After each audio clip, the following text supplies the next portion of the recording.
Hello, my name is Max Saucer. This is my presentation, Animating Disability, Avatar The Last Airbender, Supercrips, and Narrative Prosthesis, though I've largely reconceived it as From Fan Blogs to Earth Rumble 6, Disability Discourse on Avatar The Last Airbender. As I know how hard it can be to follow presentations, particularly recorded ones, you can access my presentation script at the link right here. Here, I think. Without further ado, I'll get started. After buying tickets for an event called Earth Rumble 6, you walk into an arena and see two muscular men facing off on an elevated stone platform. All around you, fans scream at the competitors to start fighting, but the men merely yell taunts at one another. What might strike you as odd is that no one is sitting in the bottom three rows of seats. Then the starting bell rings and it all becomes clear. Rather than wrestle traditionally, these men bend, controlled through a combination of martial arts and the mind, earth and stone at one another. The men throw rocks the size of minivans across the arena at one another, with their competitor often redirecting the boulders, slamming them into the bottom three rows. Mystery solved. The purpose of the sport is not to pin your competition to the ground like in the WWE. Instead, it is to knock them from the ring, an extreme version of sumo wrestling. After multiple bouts of larger and larger men knocking one another out of the ring, another thing might strike you as odd. The last competitor, the reigning champion, the Blind Bandit, is not yet another muscular man. Instead, she is a blind 12-year-old girl. Some in the audience ask if the blind thing is just part of her act. Others worry about her. She's just a little girl, and she's blind. Still, others cheer for the boulder, the man who has won match after match that day, to take her down. Then it happens. An exchange of taunts, or the ringing of a starting bell, and with two steps and an arm movement, the blind bandit is victorious. This is the viewer's introduction to Toph Beifong, one of the main characters in the highly popular and acclaimed Nickelodeon series Avatar The Last Airbender. The world of Avatar is inhabited by people of many races, creeds, and ability, and Toph is just one of the many characters with a physical and or cognitive disability. Apart from Toph, prominent characters like Princess Azula and Prince Zuko both show signs of mental illness. Disability is also seen in tertiary characters such as Teo, who is paraplegic and uses a wheelchair, and Combustion Man, who has a prosthetic arm and leg. Unnamed background characters are physically disabled as well, using their own prosthetics and mobility aids. In this presentation, I draw from Elizabeth Elsesser's work on online audiences and respond to Sammy Schalk's call for scholars to engage in fan studies to explore audience reception of disability representation. To do so, I turned to various blog posts, Tumblrs, and personal websites of the fans of the series, searching for discussions of Avatar and disability. After following reposts, likes, and comments, I analyzed a sample of fan-generated content that deals with the Supercrip disability studies concept. Through an examination of the disability representation in Avatar, as well as how fans, both disabled and not, react to it, I demonstrate how many fans rebel against the traditional academic stigmas attached to the disability studies concepts such as the supercrip, to reveal that there is more nuance to the employment of these concepts than scholars suggest. For those unfamiliar with Avatar, it opens with two young teenagers, Katara and her brother Sokka, finding a 12-year-old boy frozen inside an iceberg. The boy is named Aang, and it turns out he is the Avatar, the one person who is capable of bending all four elements: water, earth, fire, air, and is meant to bring peace to the world. Aang, however, has been frozen inside the iceberg for 100 years, and in that time, the Fire Nation has killed all the air nomads, Aang's people, and dominated the world. Aang must master all four elements and fight the Fire Lord before the return of a powerful comet, or the world will be lost. Over the course of the 3 seasons, Aang trains to learn waterbending, earthbending, and firebending before confronting the Fire Lord in the finale. Avatar, as an animated series, complicates many of the conceptions found in disability studies, particularly that of Joseph P. Shapiro's Supergrip, a disabled person who is glorified for doing things considered normal or mundane for an able-bodied person. Additionally, Avatar has accrued a large and lasting fandom. As described by Derek Newell Still, fandoms often engage in crypt fanfics, where they employ disability to heighten the character's vulnerability. Francesca Coppa writes that fandom has a high percentage of disabled participants and is concerned with issues of accessibility, both digital and meat space, and positive disability representations. Often posts will engage with critical theories, even posting their sources at the end like one would for an academic paper. Elsesser explains that people with disabilities marshal digital media in order to explore disability identity and form communities. This is seen in blogs and message boards where users may be introduced to academic and activist conceptions of disability identity or use their experiences to produce original formulations that complicate these definitions. My analysis centers on posts that engage with the ideas of supercrypt, as well as those posters who attempted to provide backstories or explanations for how and or why certain characters became disabled. Before dealing with the fan post, however, it is necessary to detail the disability representation in the series. In the larger paper, I discuss narrative prosthesis in relation to Azula and Combustion Man, as well as expand upon my examples of disability representation in the series. In this presentation, however, I will focus primarily on Toph Beifong and the concept of the supergrip. Toph is a 12-year-old blind girl who's the only child of one of the wealthiest families in the Earth Kingdom. The professional wrestling type scenario in which Toph is introduced evokes association with disability, as there are many connections between wrestling and disability. In Toph's introductory episode, there are two versions of the character presented, Toph the Beifong and Toph the Bender. While Toph the Bender is the reigning champion at Earth Rumble 6, none of the characters realize she is a Beifong. In fact, the Beifong family has hidden her existence from the world, as if having a disabled daughter is a source of shame. Filmmakers have the tendency to characterize disabled people as isolated, and that is exactly how Toph the Beifong is presented. She has no friends or contact with anyone outside of her home other than a bending instructor, who tells her parents that he is keeping her at a beginner's level, basic forms and breathing exercises only. Addo Quason terms this representation as disability as normality, as it is a fantasy depiction of disability that deals with real issues such as social isolation and infantilization due to her blindness. Toph the Bender, however, proudly displays her disability, even using it as her moniker, the Blind Bandit. This leads to others underestimating her, like the Boulder does moments before she knocks him from the ring. He says, speaking in the third person, the Boulder feels conflicted about fighting a young blind girl, emphasizing not only her disability, but her youth and sex as well. Toph, however, does express the ability to see, similar to Marvel's Daredevil. She tells Aang, even though I was born blind, I've never had problems seeing. I see with earthbending. It's kind of like seeing with my feet. I feel the vibrations in the earth and I can see where everything is. The supercripping dimensions of these comments leads to the discussions I found in many blog posts, as Toph appears to imply her earthbending negates her disability.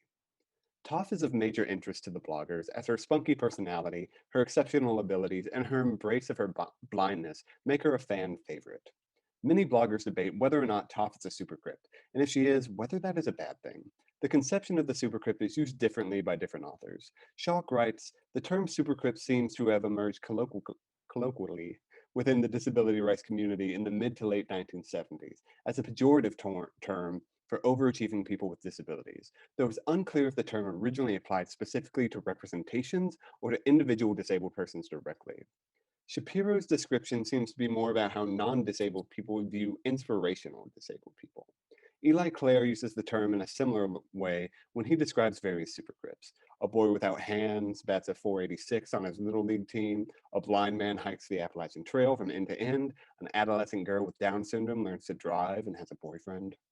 Jay Dolmage, however, moves out of inspiration to say a supercrypt is, quote, a person with a disability who overcomes their impairment through hard work or has some special talent that offsets their deficiencies.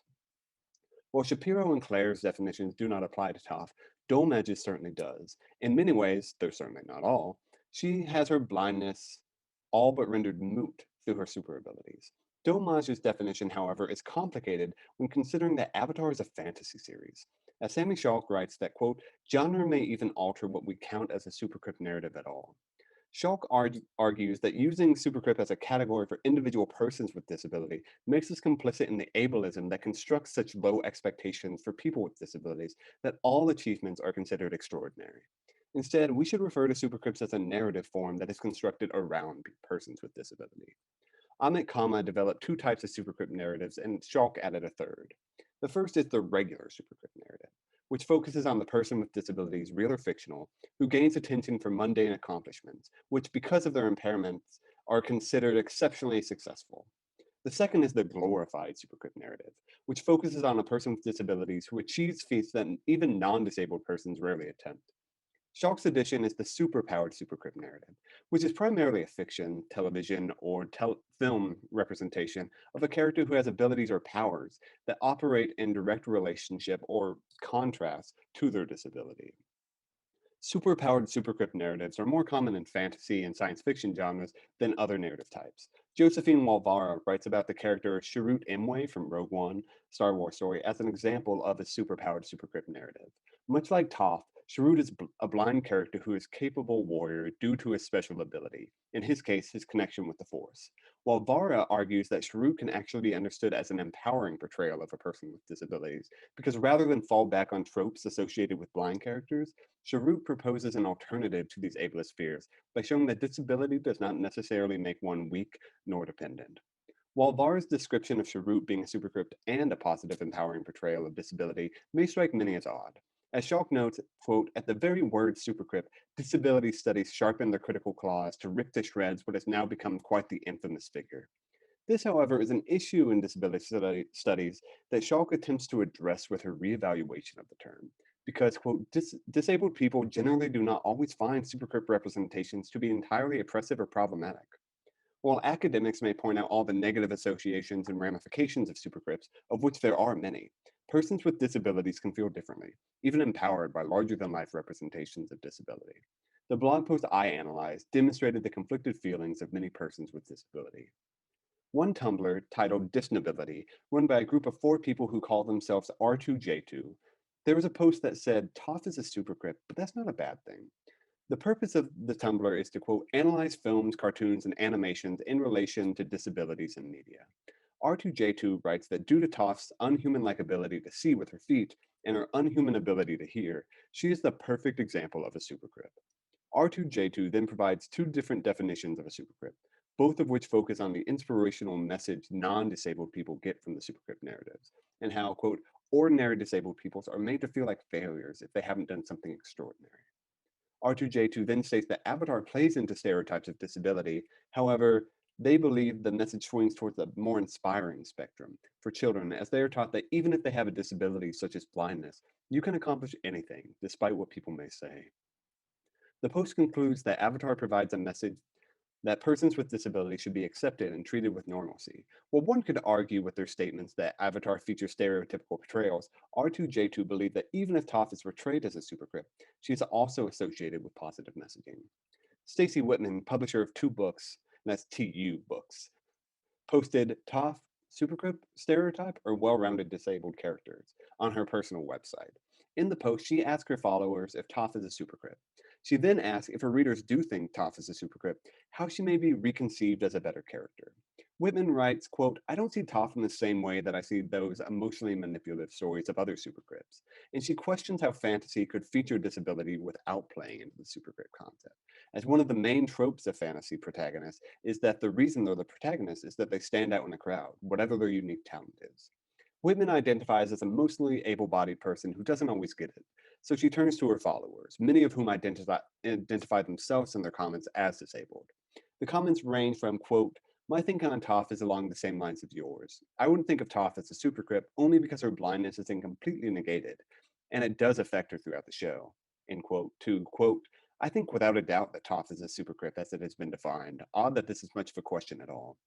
Despite the disagreement over whether or not she is a supercrypt, all commenters can concur that Toph is a positive representation of disability, and that they hope to see more characters like her. Whitman responds to one of the commenters saying, quote, is Toph a character that hurts disabled people? My answer is no. She's awesome, and in a way that doesn't treat her blindness as if it's something to be pitied. Here, the question of whether or not Toph is a supercrypt is secondary to the discussion of how much they enjoy her as a character. 2 readings that complicate the praise showered on Toph's character come from blogger Joni Davis as well as Corinne Dufus, who identifies as autistic and is the co-founder of Disability and Kidlit. Joni Davis engages with literature by Shapiro, Elizabeth Barnes, and Domage to illustrate how the many myths of disability, such as disability as an object of pity, are harmful to persons with disabilities, and how Toph's narrative disrupts those myths. The final line in Davis's post, however, aligns with what Schock describes as a typical academic move. Quote, the effectiveness of this argument is, of course, diminished by the fact that Toph's unique way of seeing pushes her into the category of supercrypt, or overcoming her disability rather than simply living it. For Davis, the mere invoking of the term supercrypt undercuts the entirety of the positive impacts from disrupting harmful myths of disability. Duvis, on the other hand, has a more nuanced approach to the discussion of Toph. While Duvis never says supercrypt, she does talk about Toph fitting into the disability superpower category. Duvis praises the writer for making Toph have an identity and personality outside of the blind girl.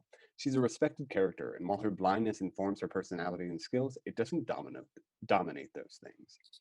The problem Duvis has with Toph is, quote, for all the things Avatar did right with Toph's character, in the end, she's still got a superpower that conveniently negates a lot of her disability. Duvis notes that Toph could have been a waterbender, a firebender, or a non-bender, but instead the writers chose to make her an earthbender, where she can adapt to her blindness. A quote from Duvis's co-founder, Keplinger, compares Toph's seeing to blind people using sonar-like perception to get around. Keplinger argues, quote, do blind people do it? Yes, there's a clicking technique, but the vast majority of us do not and could not. Despite their many criticisms, Duvis concludes saying, quote, it's difficult not to slot Toph in the disability superpower category as a result, even if she's one of the better takes on that trope.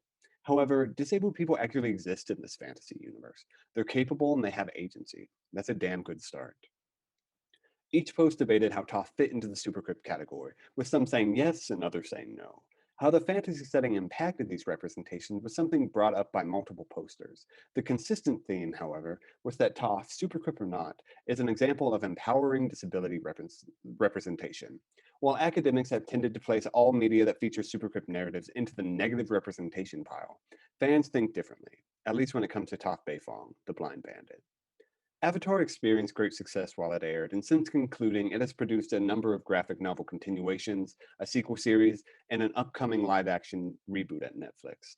While the disability representation is only part of the reason for Avatar's success, the series deserves to be lauded for rejecting traditional fantasy tropes of disability and using its popular medium and genre to promote positive ways of thinking about persons with disabilities to children.